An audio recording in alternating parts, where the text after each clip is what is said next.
então, a todos e a todas. Bom dia ao nosso convidado de hoje, o psicanalista Inácio Paim Filho, a todos os colegas externos do CEP que hoje nos acompanham, e são muitos, né? É sempre uma alegria revê-los, sobretudo nessas circunstâncias em que nos encontramos, né? Eu gostaria de estar presencialmente abraçando a todos lá no nosso auditório, né? Mas temos que fazer esse luto.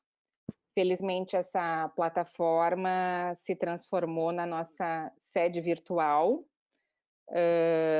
e está possibilitando, né, que sigamos, né, conectados, pensando, trabalhando, refletindo sobre a psicanálise.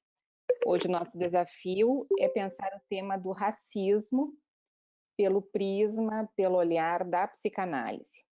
Neste ano, havíamos escolhido trabalhar o tema da pulsão de morte, comemorando 100 anos de Além do Princípio do Prazer.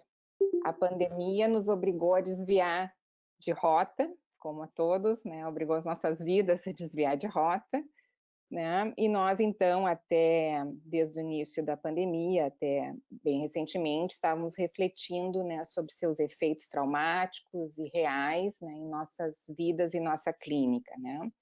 Hoje, então, através do tema do racismo e através do Inácio,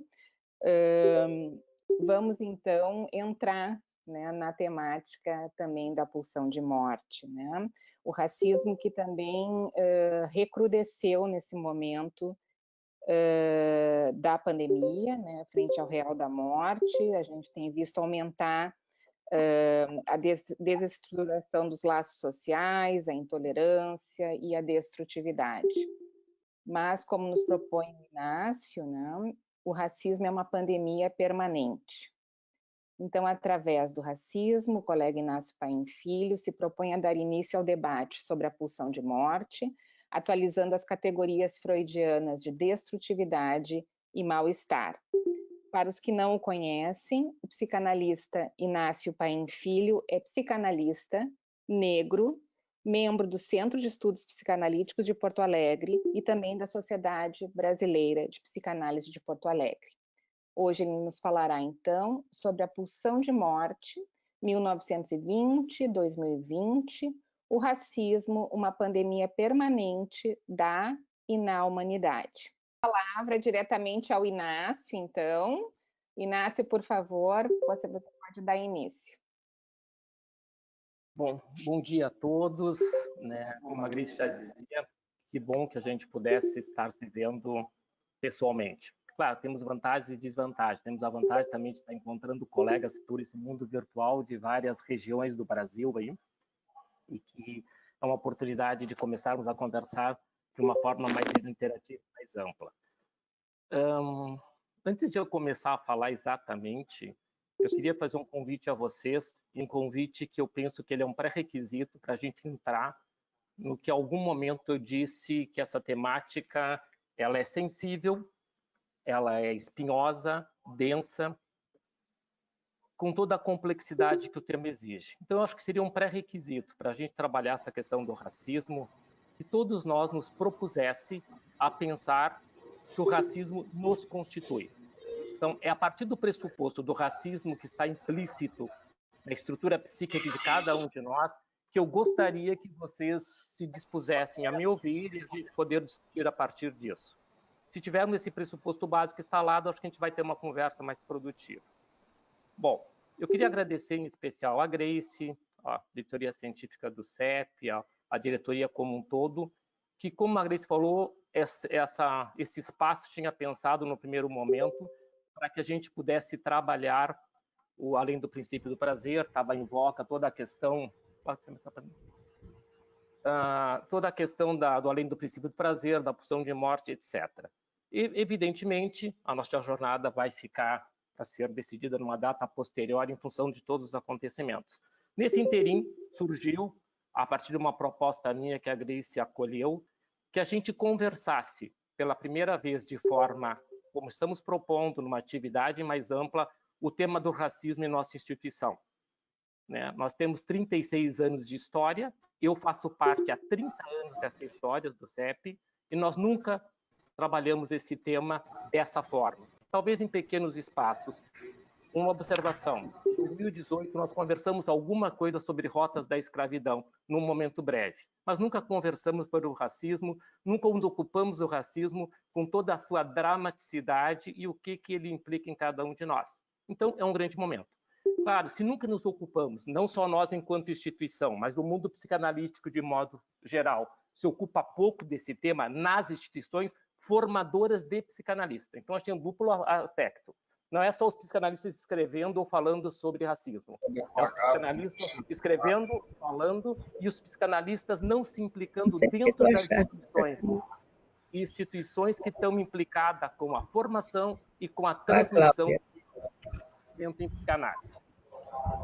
Diante disso, uma pergunta, né? Por que esse silêncio histórico?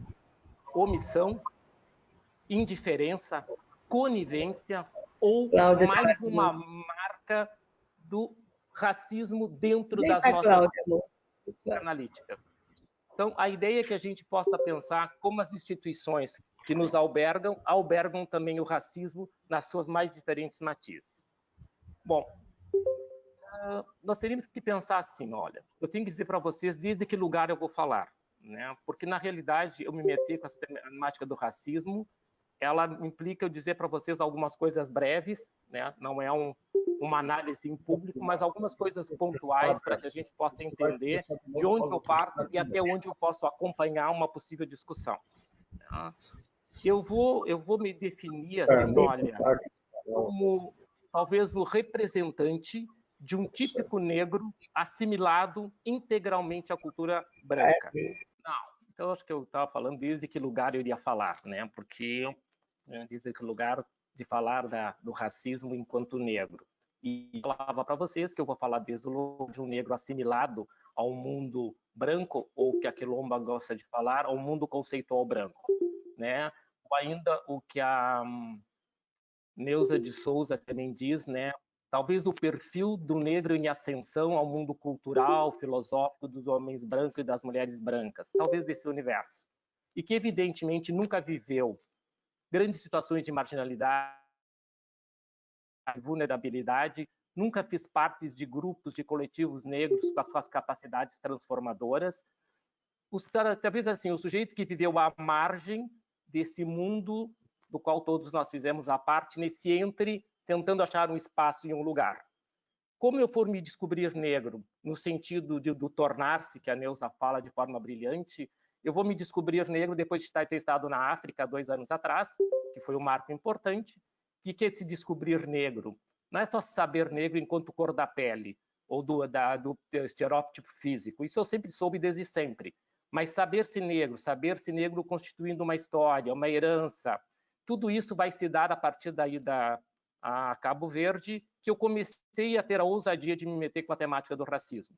Nesse meio tempo, nesses 2 anos, eu produzi algumas coisas, muito pouco proporcional ao que eu escrevo e produzo. Mas produzi uma meia dúzia de trabalhos a partir dessa ida, e a partir disso, então, começo a trabalhar essas questões e pretendo trazer um pouco dessa discussão para vocês, assim, né?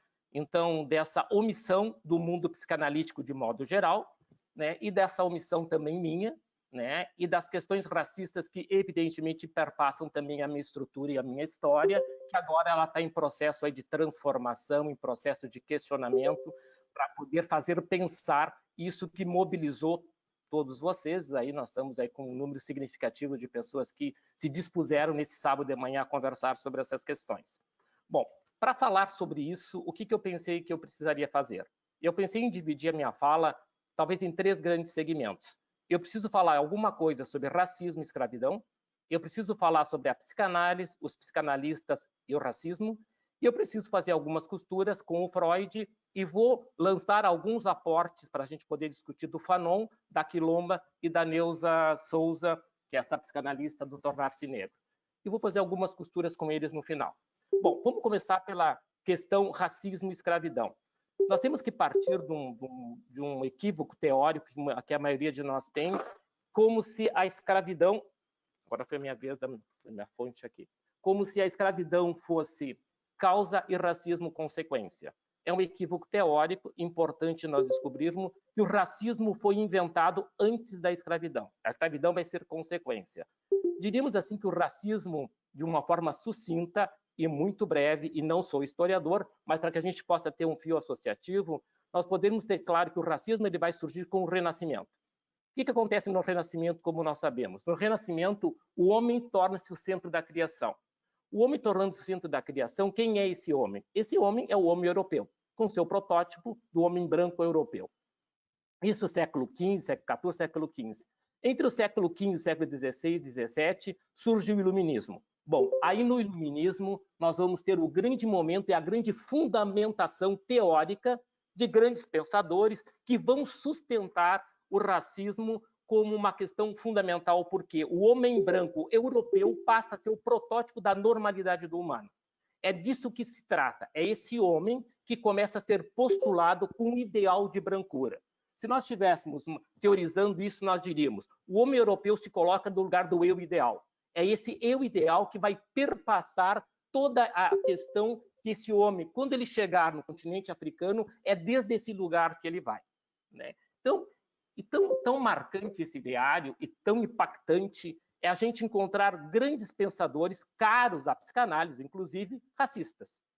Eu vou me dar o trabalho de ler para vocês alguns fragmentos de frases racistas, por exemplo, de alguém importante para todos nós. Quem de nós não conhece Kant? Olha o que o Kant diz num trabalho dele de 1764. Os negros africanos não receberam da natureza qualquer inteligência que os coloque acima da tolice. Portanto, a diferença entre as duas raças, negra e branca, é muito substancial. A distância no que diz respeito às faculdades mentais parece ser tão grande quanto a cor da pele. Kant e seus imperativos categóricos que o Freud nos deixa como legado. Um sujeito um pouquinho mais, um britânico importante, Hume. Eu suspeito que os negros, como em geral todas as outras espécies de seres humanos, sejam naturalmente inferiores aos brancos. Voltaire vai no mesmo caminho e diz: os olhos arredondados, os narizes chatos, os lábios sempre grossos, o formato diferente das orelhas, o cabelo encrespado na cabeça e mesmo a sua capacidade mental estabelecem uma prodigiosa diferença entre eles e as outras espécies de humano. Está posto que o negro não é humano. Hegel também não faz muita diferença disso. Entre várias coisas, eles dizem: tem uma falta de caráter absurda. Essa condição os incapacita ao desenvolvimento da cultura. Por isso, a única coisa essencial de ligação que existiu e permanece entre negros e europeus é aquela da escravidão. É apenas algumas amostras dessa concepção racista que temos mais de 600 anos, 700 anos, que vai passando transgeracionalmente, geração a geração, até o nosso tempo.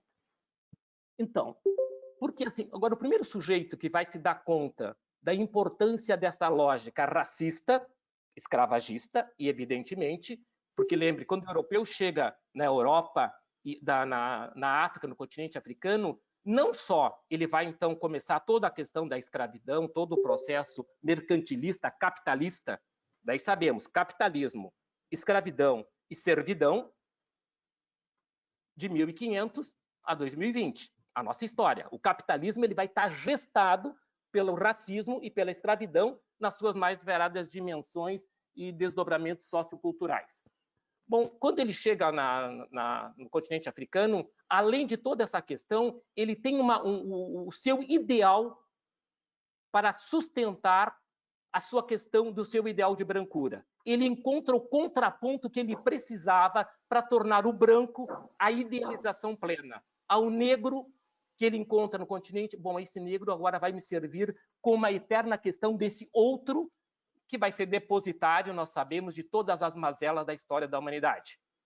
Então, começa-se mais do que nunca esse trabalho. E um trabalho que vai ser legitimado pelo sistema filosófico e pelo sistema religioso. A igreja vai estar implicada totalmente nesse processo racista e escravagista. É só pegarmos a Bíblia vai estar repleto de exemplos em que o negro e o escuro é sempre o demoníaco. Falando nisso, no negro, no escuro e no sempre demoníaco, nós podemos saber assim que também o nosso arquétipo teórico, que é a temática que nós estamos conversando hoje, sobre a pulsão de morte, etc., os seus desdobramentos, né?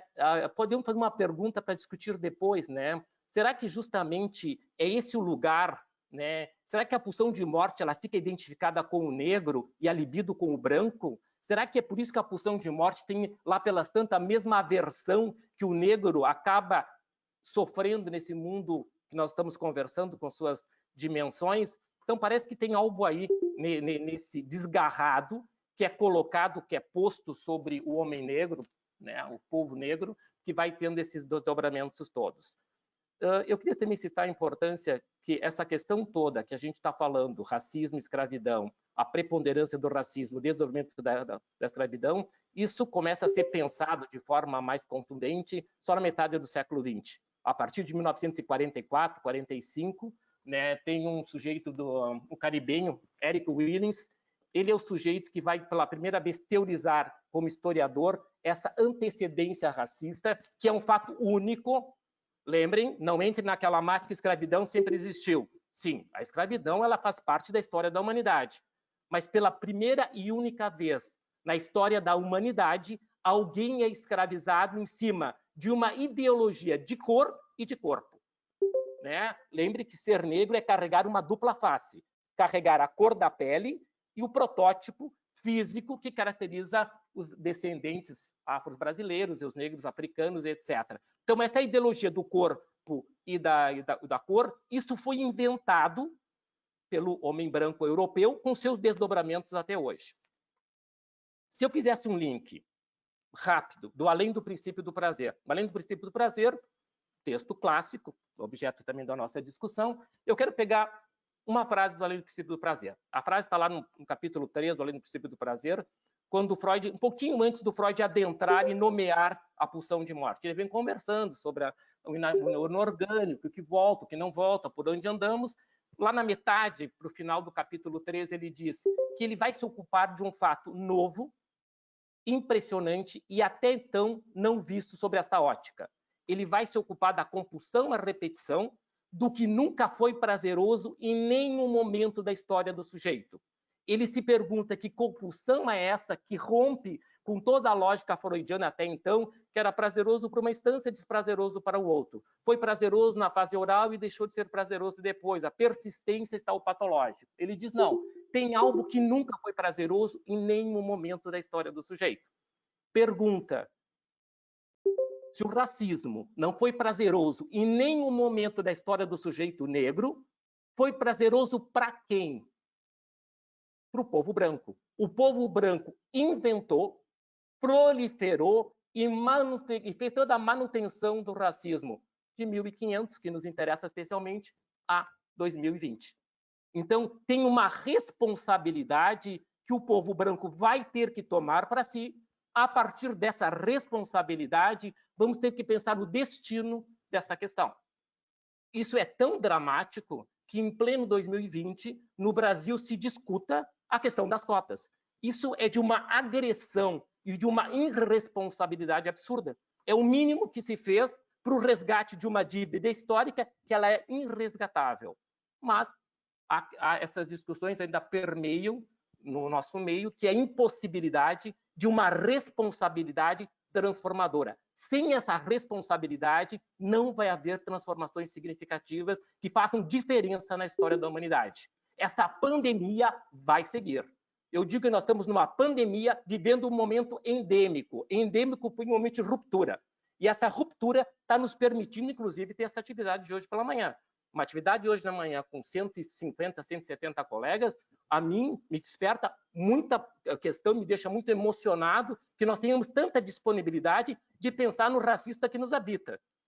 Né? Porque essa manhã só vai ser produtiva e vai valer para alguma coisa se nós nos comprometermos com as nossas questões racistas, que aparecem na vida cotidiana a George Floyd. George Floyd é a explosão de um grande fato dramático, mas o racismo está posto na vida cotidiana e todos nós sabemos disso. Né? E, principalmente, eu acho que o compromisso que nós temos é pensar o racismo no meio que nos habita, principalmente nas instituições psicanalíticas, nessa omissão histórica. Então, essa contextualização ampla, querendo relembrar para vocês, então, a importância histórica do racismo, que lugar é esse, quem inventou isso e quem vai ter que pagar a conta disso, para que a gente possa avançar pró-transformações, etc. Eu quero falar um pouco sobre psicanálise, digamos, os psicanalistas e o racismo, né? Qual é a grande questão, né? A grande problemática dos psicanalistas? Os psicanalistas, com essa questão do racismo, evidentemente, sendo pontual, eles, na sua grande maioria, amplamente falando, e vamos ter milhões de exceções, né? Mas a ampla maioria dos analistas, né, se tu não conceber, né, a força dessa verdade material em busca de vir a ser verdade histórica, se o racismo não puder ser compreendido como uma verdade material, como um sofrimento imposto ao negro de forma contínua, persistente e sem pausa. Vocês têm que se dar conta que isso é um processo que se mantém 24 horas por dia, 365 dias por ano, né? É uma história infindável, não tem pausa isso. Não tem hora de descanso nem de lazer. O negro está sempre no foco das questões, nas mais variadas situações. Ele está quando eu estou aqui na frente de vocês, ele está quando ele está na rua, quando ele está no carro, quando ele está no ônibus. Ele tem uma série de circunstâncias de sempre estar interpelado. A Quilomba diz assim, o negro sempre tem que explicar algo. Ela diz, não temos que explicar porra nenhuma. Ela diz assim, por que nós temos que explicar algo para esse outro que se põe no lugar de que eu devo explicação para ele? Será que eu devo explicação para o cara que me interpela no shopping? Será que eu devo interpretação para o cara que me interpela na hora que eu estou entrando no meu carro, na garagem do estacionamento, etc.? Então, são perguntas que nós temos que nos fazer e nos implicar de o que a psicanálise pode contribuir, né? Além da sociologia, da filosofia, da antropologia, dos historiadores, de que forma a gente pode contribuir para fazer a diferença de um discurso efetivo e que nos tire dessa omissão histórica. Nós, psicanalistas, temos uma dívida histórica com isso, no mínimo por omissão. No mínimo, eu estou sendo benemérito por omissão porque eu acho que é mais que omissão, né? Eu disse para vocês que eu ia falar desse lugar e eu sou o exemplo típico do negro único no meio inserido. No CEP, temos eu e Ana Lúcia Rosa, a priori, negros estabelecidos, né? E na maior parte das instituições, nós repetimos essa história histórica do sermos o único, né? E, claro, sermos o único e silenciarmos, eu estou falando do meu silêncio, silenciar a estética de sobrevivência. Hoje eu me dou conta que é uma tática de sobrevivência. Como sobreviver no meio que sempre é hostil? Né? Lembrem que o branco suporta o negro desde que ele até pode crescer. Indiscutivelmente, você sabe que eu sou uma pessoa que cresci. Não tenho a menor dúvida sobre isso. Né? Mas isso é suportável desde que tu não tenha 3, 4, 5 negros reunidos. É aquela máxima, mais do que 2 vai dar motim. Então, vamos segurar cada um no seu lugar. Alguns vão ascender, desde que esses alguns fiquem sob vigilância constante.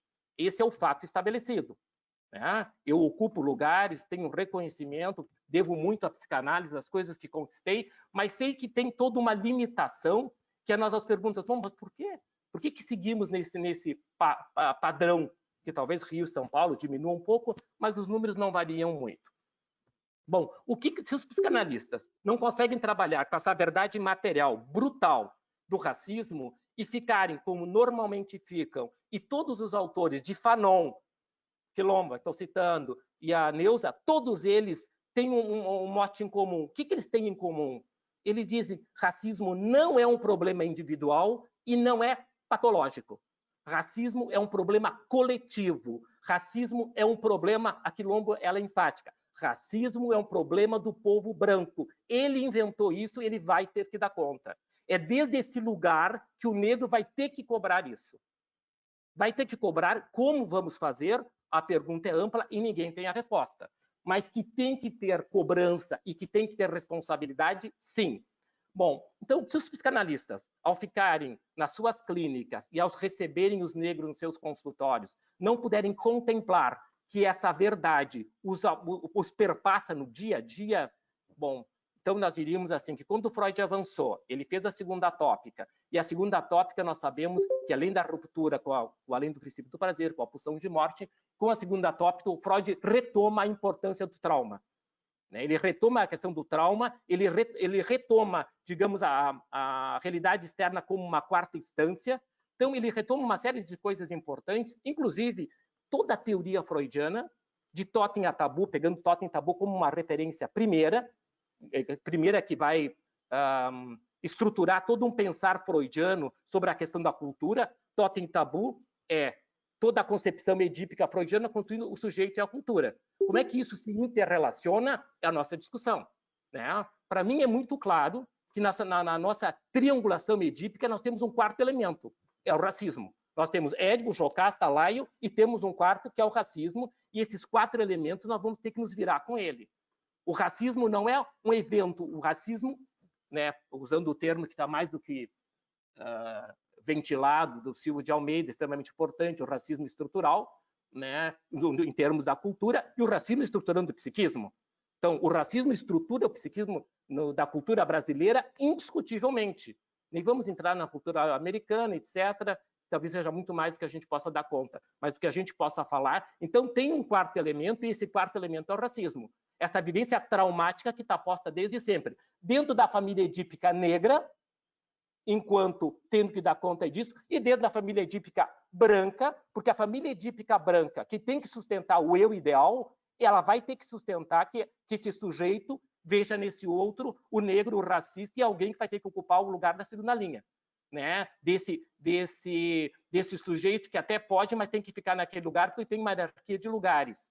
Então, a complexidade dessa família edípica, que ela branca, ela precisa manter essa família negra nessa mesma condição, né? Lembrem assim, se nós todos concordarmos que o racismo ele teria com grande cisão a questão da desmentida, da Verloing, da renegação, como uma das grandes questões sobre ele, para que isso, se nós partimos desse pressuposto que isso faz sentido, se a denegação, a renegação ou a desmentida é a grande cisão dessas duas verdades paralelas, sei que tem, mas mesmo assim tenho a minha própria lógica de viver, o que emerge disso? Nós temos que resgatar o que o Freud diz no fetichismo. O que vai emergir? Emerge a necessidade de criar um objeto fetiche.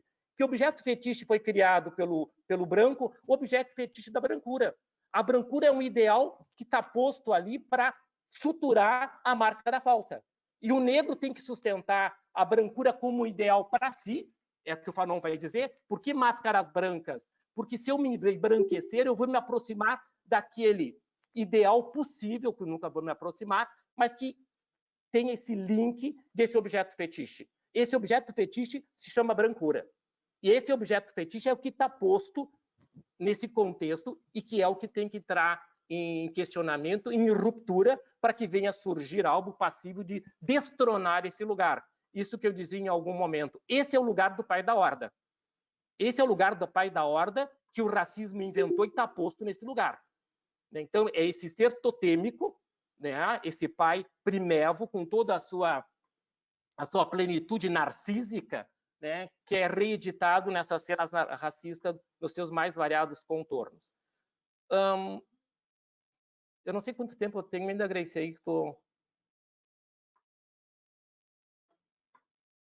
Fica à vontade, Nácio. Agora são 20 para as 11.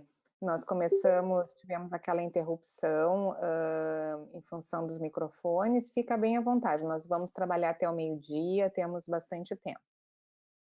Então, eu quero começar também algumas coisas assim para com vocês sobre o Freud. Claro, o Freud está falando dele o tempo todo, né? Mas assim, acho que tem algumas figuras importantes que eu quero pelo menos citar, e não é que eu seja profundo conhecedores dele, né? Eu falei rapidamente do Fanon, que é uma figura importantíssima nessa história toda, digamos assim, em termos do mundo psi, já que o Fanon era psiquiatra, era filósofo, e o livro dele é brilhante, ele fala com Freud, conversa desde o viés de um livro que foi escrito em 1953, né? Ele é um pouco anterior, porque o Fanon tentou escrever lá, mas o meio francês, evidentemente, não estava preparado para receber isso. Mas em 53 o Fanon lança esse livro, e digamos que o Fanon, a partir disso, a gente tem uma ruptura, né? E todo um fazer pensar essas questões racistas que nós estamos pensando nisso, né? Então o Fanon entra na cena, é um sujeito que tem um trabalho que é indiscutível, todos nós que tivermos o mínimo de curiosidade por essas questões, temos que ler o livro dele. O livro dele é um clássico, né? É tipo aquilo que nunca acabou de dizer, aquilo que veio a dizer. Sempre nos convida a falar mais, que é Vidas Negras pele negras, máscaras brancas, né? E o Fanon fala várias coisas, ele vai ser o primeiro sujeito a falar da alienação psíquica do negro, né? Desse apartheid psíquico, né? Isso que fica cindido, isso que fica, esse trauma do racismo, que fica muito além, né? Esse além do princípio do prazer, essas marcas psíquicas que ficam sendo reeditadas desde um outro lugar. Então, o Fanon vai falar dessa cisão, da alienação, ele vai falar da colonização, né? Da colonização que o branco faz sobre a história psíquica do povo negro, historicamente, né? O Fanon nasceu na Martinica, depois ele vai para a França. É muito interessante que ele descobriu que ele não era francês quando ele vai para a França, porque ele tinha toda uma formação, um jeito de se danar. Quando ele chega na França, ele descobre que francês é quem fala francês da França e quem é branco, principalmente. E ele falava francês da Martinica, que foi tal, e ele não era branco, obviamente, então ele não era francês, né? Ele sempre achava muito interessante, que as pessoas achavam muito interessante que ele falasse tão bem o francês. Eu disse, sim, mas eu fui francês desde sempre, por que eu não falaria bem o francês? Por quê? Porque para a cultura inserida do francês, obviamente que não. E ele vai falar de toda a questão diferente da nossa questão, né? Nós temos um outro continente no Brasil, uma outra forma de miscigenação, né? Sem falar que a minha primeira fala deveria ser, mas está posta, é a ideia da democracia racial, né? Isso é a grande falácia, isso é o grande ataque, né? Isso ataque à percepção, conceito caríssimo para todos nós psicanalistas. É dizer que não existe racismo, somos um povo miscigenizado, temos casamentos interraciais, etc, etc. Todo esse contexto vem para sustentar um ataque à percepção do negro. O negro tem que viver e tem que não poder denunciar o que está acontecendo. E quando ele encontra um analista que ainda entra na ideia de que ele está alucinando, o que esse é o trauma da sua história infantil vivida com seus pais, não história infantil vivida com a cultura que lhe disse que ele não tinha direito a trabalhar, a estudar, a ter carro, a viver, a viajar, a namorar a vizinha, sei lá o quê. Então, é toda essa questão dessa verdade material intrusiva, né? Inclusive, a forma com que o Freud, no compêndio, ele fala da força da cultura é emocionante. Nesse sentido, ele é literal. Eu vou ler, porque eu devo ter em algum lugar aqui, apesar de querer me exibir que eu sei tudo de cabeça, mas eu vou ler porque merece ser lida textualmente. Quando Freud fala dessas interações, desses links, no compêndio, 1940, escrito em 39, ele diz: com isso, não vem agir somente as características pessoais desses pais, mas tudo o que tem a ver com o efeito determinante sobre eles próprios, as tendências e exigências da situação social em que vive, as disposições e tradição da raça da qual descendem. Então, o Freud é enfático que todo esse contexto nos constitui, ele vai estar presente no processo analítico de qualquer um de nós e precisa ser escutado, trabalhado pelos mais baratos vértices e não destituído, como sabemos que vivemos essas questões de não poder contemplar a escuta desses fatores. Bom, então o Fanon vai ocupar esse lugar, vai ser uma figura extremamente importante, ele vai fazer trabalhar. Mas o Fanon, ele vai realmente vir para o universo e vai fazer diferença a partir dos anos 90. Digamos assim que até 90 a produção, claro, as pessoas mais interessadas. Mas por que a partir de 90? Porque a partir dos anos 90, digamos assim, essa famosa diáspora negra, forçada e imposta, ela começa a ser pensada no mundo como um todo. No mundo americano, etc. E nós, como o terceiro mundo, vamos entrando nisso. Mas, a partir disso, a diáspora negra ela é pensada, ela é retomada e ela começa a ser discutida. E o Fanon, então, ele cresce de forma contundente. Apesar que o primeiro livro, acho que o único livro sobre o Fanon em português, de um brasileiro, acho que é agora de 2018. Um livro bem interessante que o sujeito fez, contando um pouco a história do Fanon, como essa figura importante para a cultura negra mundial como um todo e para nós, psicanalistas, também. Na esteira do Fanon vem a Quilomba. A Quilomba é uma mulher contemporânea, etc., com vários trabalhos importantes. Eu só conheço dela o Implantes de Memória, Memórias de Plantação, onde ela segue trabalhando no mesmo ritmo do Fanon mesmo. Claro, criando os próprios referenciais teóricos, mas ela vai trabalhar essa questão do retirar desse lugar. Eu quero citar uma frase dela que vem de encontro a isso que nós estamos conversando, que é onde ela é explícita, né? E você sabe que eu sou uma pessoa meio passional e adoro pessoas passionais. Ela tem uma passionalidade que me encanta. Então, dá com que ela diz, o racismo não é um problema pessoal, mas um problema branco, estrutural e institucional, que as pessoas negras experimentam. Esse é um acontecimento comum para negros e negras quando abordamos a questão do racismo. 2 pontos. Intimidação, por um lado, o branco intimida, subjuga o Estado, a polícia, milhões de exemplos. As favelas, que nós não conhecemos, eu também não conheço. Vocês viram esse dia no jornal? O que uma criança de favela tem que saber quando o policial chega? Jamais olhe para o policial, baixe os olhos. Para começar, por isso conversa. Claro, jamais corra. Se tu correr, óbvio, só corre uma vez. Então, tem um manual de regras do que uma criança deve fazer quando a polícia chega na favela. Então, intimidação por um lado, patologização individual por outras. Ambas controlam um mecanismo que impedem que o sujeito branco ouça verdades desconfortáveis, que, levada a sério, arruinaria o seu pseudo-poder. Pseudo é meu, ela diz poder. Bom, eu quero também dedicar um tempo para uma figura importante.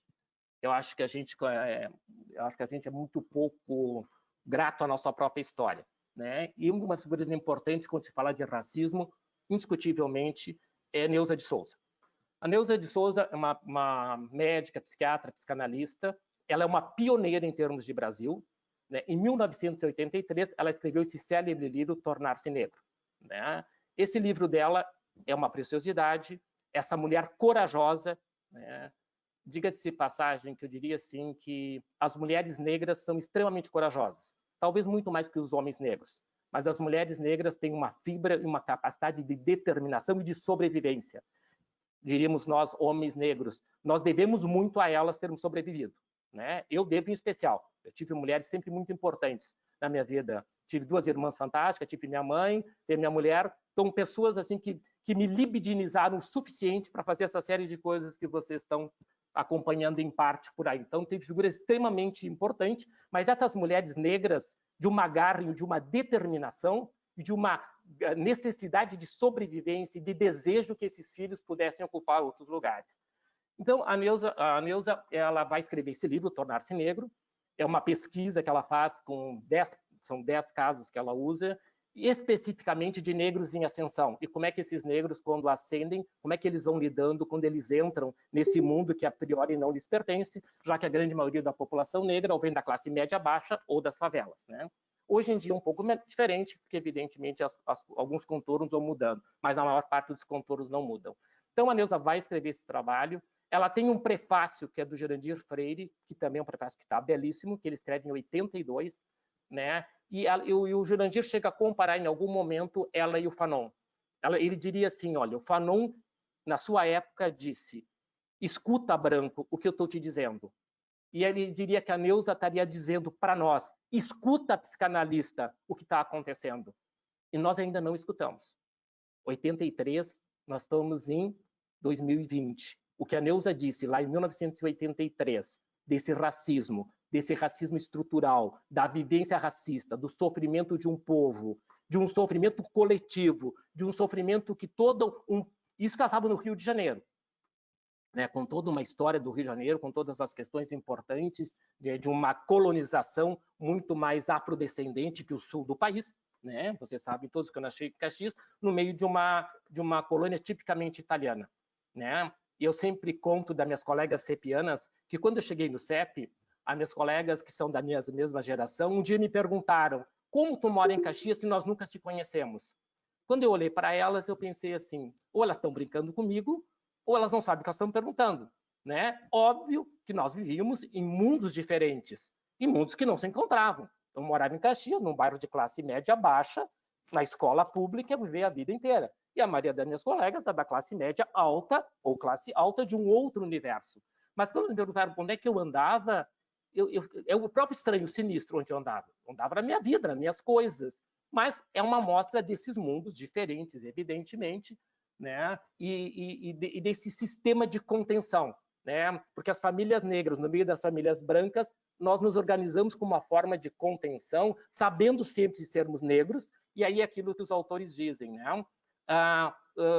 O compromisso, tu não tem que ser honesto, tem que ser e parecer honesto. Tu não tem só que ser inteligente, tu tem que ser e parecer inteligente. Então, o ter que é sempre o peso a mais, né? O peso a mais é para poder dar conta de uma demanda tua e uma demanda do outro, né? Que sobrecarrega qualquer psiquismo, né? A possibilidade de fazer colapso psíquico está sempre posto, porque além das contingências tem sempre o plus das exigências. Então, a Neuza é uma pessoa importante, eu queria ressaltar isso e deixar assinalado o lugar dela.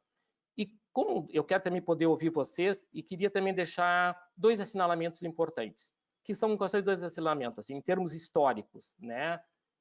Eu fico surpreso com a minha ignorância, né, nessas questões todas. Por exemplo, eu só fui descobrir, olha que eu me considero um freudiano bem metido, me acho uma estrela às vezes, né? Eu só fui descobrir a importância do Juliano Moreira para a história da psicanálise depois de Cabo Verde. Juliano Moreira foi o primeiro sujeito que fez uma conferência sobre Freud no Brasil, negro, em torno de 1889 e 1900. Então, ele negro, filho de escravos, a mãe escrava e o pai, um homem branco, que quando o pai morreu, o tio assumiu o Juliano Moreira, e o Juliano Moreira foi fazer medicina. O Juliano Moreira entrou na faculdade de medicina na Bahia aos 13 anos. Aos 19, 20, ele já estava formado, era um sujeito brilhante, viajou pela Europa, conheceu Freud, conheceu artigos do Freud, daquela fase entre 85 e 1900, e quando ele voltou os historiadores não sabem, alguns falam que foi 89, 1900 ali, ele faz a primeira grande conferência. Para começar, segundo, ele vem para o Rio de Janeiro, ele assume o Hospício dos Alienados na época, em 1903, e ele é responsável por essa questão que a Rudinesco diz. A psicanálise deve muito à psiquiatria enquanto processo de desenvolvimento. Então, na sua história, quando a psiquiatria se aproximou da psicanálise, foi a grande forma da psicanálise se divulgar pelo mundo como um todo. E o Juliano Moreira, que tinha toda uma forma da psiquiatria, ele foi responsável por todo um processo de aproximação no Hospício dos Alienados entre a psiquiatria e a psicanálise. Então, ele tem toda uma história, ele não fez formação, ele morreu em 1930, e ele foi o responsável pelo primeiro núcleo psicanalítico no Rio de Janeiro ligado a São Paulo. Em 1927 e 28, ele era um dos fundadores. Eu digo isso porque é uma dívida, porque é um negro, né? Se o padre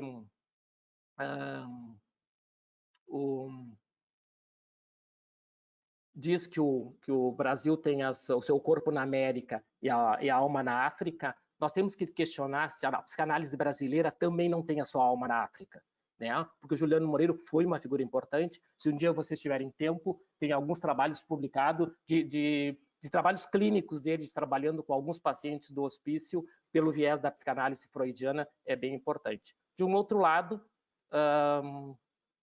enquanto gaúchos, nós temos uma dívida também, tanto nós quanto o Rio, com o que era a música que eu queria botar para vocês no início, que era o Almirante Negro, né? O Almirante Negro, que tem a ver com as revoltas das Chibatas, o João Cândido, gaúcho aqui de Encruzilhada do Sul, aqui, né? Não tão pertinho, mas Encruzilhada do Sul. Ele foi para o Rio de Janeiro, foi marinheiro, e abolição 88 ali, né? Mas até 1910, os marinheiros negros, evidentemente, na sua grande maioria, eram punidos com chibatadas, né? E o que culminou a revolta das chibatas, no qual o João Cândido, gaúcho, foi o líder, foi justamente um negro que foi espancado com 250 chibatadas, quando o máximo que era permitido era 25. Né? Isso então fez que o João Cândido liderasse, conversasse, Claro que ele foi depois preso, depois ele foi para o hospício e depois ele foi expulso e morreu na miséria, obviamente condizente com a história desse país chamado Brasil. Né? Então, mas teve essa homenagem ao Almirante Negro, uma música censurada em 74, que o Almir Blanc e o João Bosco fizeram em 74, com o nome Almirante Negro. E vocês conhecem, a maioria de nós, que é o Mestre dos Mares, que depois, em 2010, que tem a versão original, aonde então fala do Almirante Negro, essa homenagem deles a esse negro que foi expulso da Marinha, evidentemente foi indenizado e morreu em 69 na pobreza, acho que em São João do Meriti. Né? Mas, pessoal, era isso que eu queria falar. E queria dar uma última frase, uma frase que eu gostei muito de conhecer, que é um provérbio africano. Esse provérbio diz: enquanto o leão não falar, a história será cantada e exaltada pelo caçador. E eu vos digo, o leão está falando, escrevendo, reescrevendo, historizando o passado, o presente e o futuro do povo negro. Muito obrigado.